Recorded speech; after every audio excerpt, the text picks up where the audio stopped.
Yes, all words do matter in the written and verbal form. Good afternoon, good evening, good morning, wherever you are. It's Auntie Bev.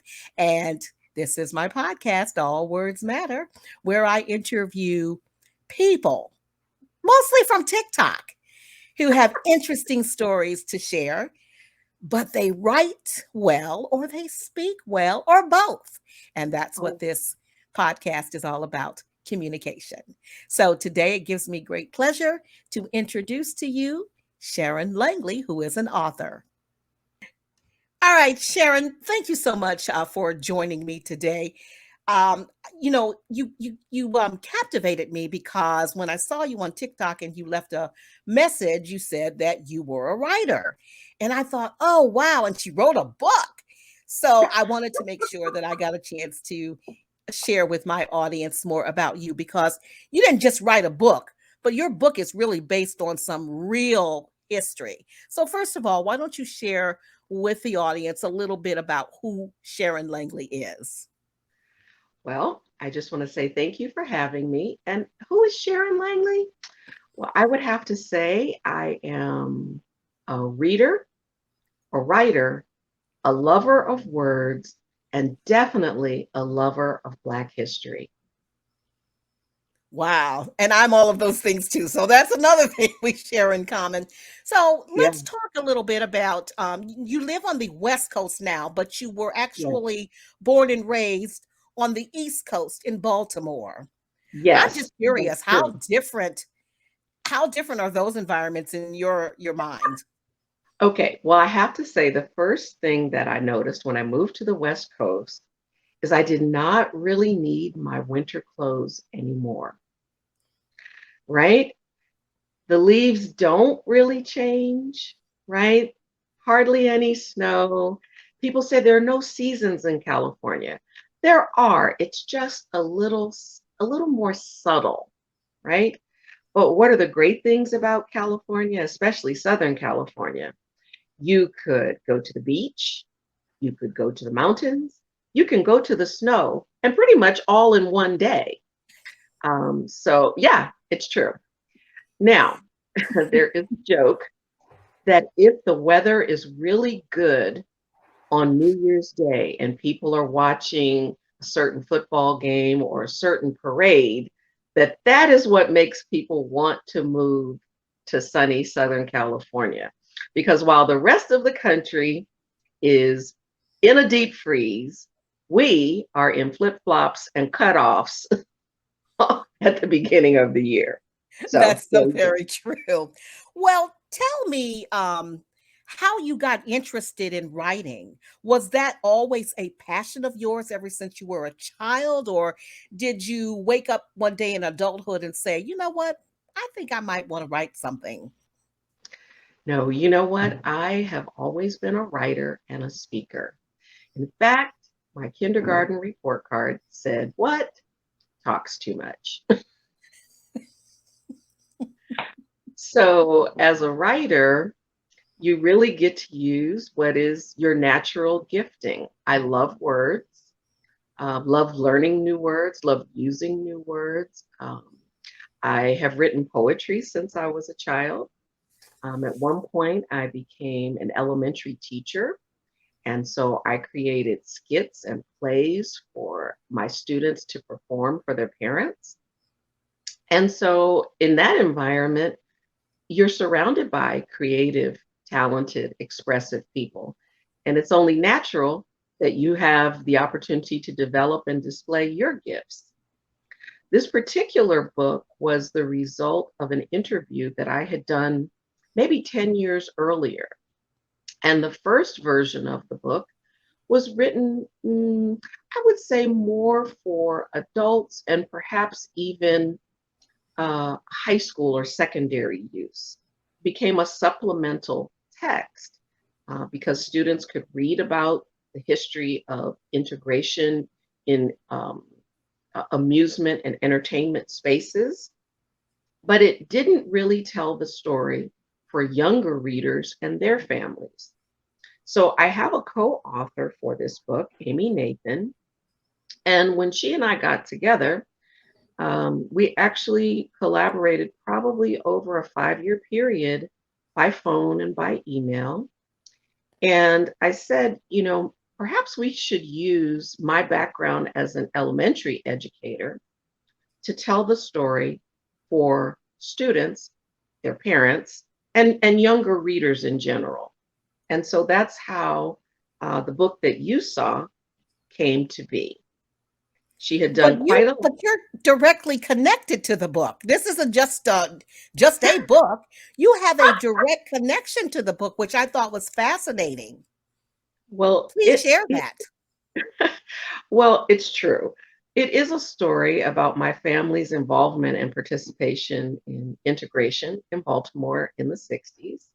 And the cover illustration is actually from a photograph of me on the day that my family and I went into an amusement park that was previously segregated. So yes, that is actually a rendering of baby me. Yeah. And let me just say this, when I talk about the book, I say this frequently, and I don't think it can be stressed enough. Family oral history is a really important part of the African American and the African tradition. When our parents are telling us about our history and they're telling us who was there and who contributed and who was responsible and who helped make change, those stories are important. When Amy and I collaborated on this book, I knew my family's history.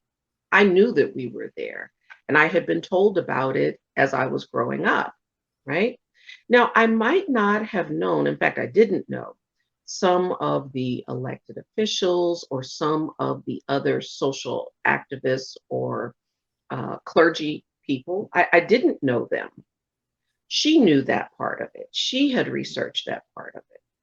But putting the two together, the research and the names of those who were there, along with the family oral history and the retelling, bringing those two together is what helped make this book um, a story that families could share with their children, and they could talk about things that were addressed in times past, but they could also use it as a bridge to talk about things that are still happening culturally, societally, that we need to address and that we need to be young activists to address. And how appropriate that the title of the book is A Ride to Remember. How appropriate is that? Because it is to remember. So you do have a copy of the book. Tell us about the illustration of the book, because as I understand, it was illustrated by quite an illustrious illustrator. How about that? Yeah. Floyd Cooper. Tell me how you connected with him. Okay. Okay, they tell us that there are rules in publishing, but sometimes those rules don't apply. And I happened to make his acquaintance via social media. I sent him a friend request and he accepted. And I and I said to my co-author, he seems like a really nice man. You should send him a friend request too. And she did. And at that point, I know, at that point, the manuscript had been accepted and approved by the publisher, but we did not have an illustrator. And the editor was very kind. And as I mentioned, I'd worked in elementary education for many years. And of course, I had read many books to my students. And I had an idea of what I thought the illustration should be like. I thought we were talking about a difficult subject, talking about prejudice, talking about exclusion, right? Talking about segregation. And so I wanted illustrations that were warm and that were inviting and that would allow people to come into the story, even though the topic itself might have seemed difficult to approach. So when Floyd Cooper accepted the friend request, we said to him, "Hey, our manuscript is approved, and the only thing we need now is an illustrator." And he said, "I like the topic. Please have your editor contact me. I'm interested." Wow. You know, sometimes you do have to step outside your box, your comfort zone, and that's how connections are made all the time. And I'm going to just share something very quickly. I did something similar with Jerry Mathers, who used to be Leave It to Beaver. Oh, I love him. Yes, on Twitter. So I reached out and asked for a friend request. He accepted my friend request. I thought, well, that was too easy. Well, let me see if he'll do an interview on my podcast. I asked him and he said, Really? sure. Really? Just like that. So, yeah, I think, we don't take enough leaps of faith, but it's the faith. You got to believe. If you believe in that book and yourself, oh my God, then nothing is impossible. I totally get that. That's awesome. Okay, so now we understand, or it's my understanding that Floyd Cooper passed away last year in 2021. He had been ill, as I understand. But I also read his biography. Oh my God, he has a list of authors that he has done illustrations for. Tell me about how he is being honored after his death. Oh, well, my goodness. Let me tell you, Floyd has illustrated, and in some cases, he's been the author as well of over 100 books for children. And in almost every book you see him bringing history and important subjects to life, right? So next week, May 2nd through the 6th, is Children's Book Week, and we're encouraging every child to become a reader. And on Friday, May the 6th, now that is going to be Floyd Cooper Day. And some of his friends have gotten together to record readings of their favorite books by Floyd. So those are available. And we're encouraging teachers, librarians, maybe even kids who have their own personal library to make a display and post it. You can post it to Highlights Foundation, which is also honoring Floyd. You can post it to, um, what is it, Children's Book Week, celebrating every child a reader. But it's just the idea of showing that one person meant so much to so many readers and not just kids.